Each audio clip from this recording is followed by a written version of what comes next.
woke up, stomach turning and hair sticking to my face. Were we still driving from the airport?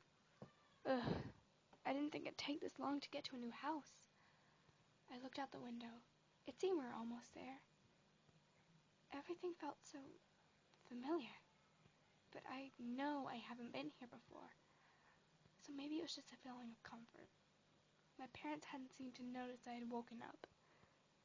The car came to a stop, taking me by surprise and making me jolt up. I sluggishly stood and got out of the car. I could feel droplets of rain trickling onto my face. Best if we hurry so the rain doesn't drench us, my mother said as she began to pick up boxes from the boot of the car. I looked up at our house. It looked almost identical to the houses next to us, but in a mauve shade. I picked up my single giant box and slumped my way upstairs, looking for a reasonably sized room.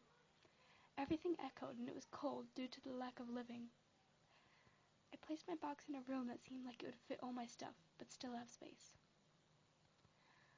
It had a small pair of steps with higher ground, which I assumed was for a bed.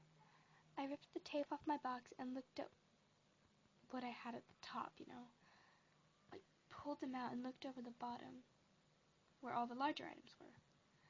I pulled out a bean bag and a bag of styrofoam beads, unzipped it, and poured them in, sealing it and pushing it into its own little spot.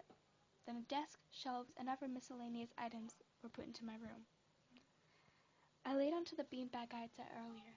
Wow, a 15-year-old Korean photographer in Paris, France, only because her father got a business promotion. It's better this way anyway. Maybe there are some other photographers around here. There weren't any back at home.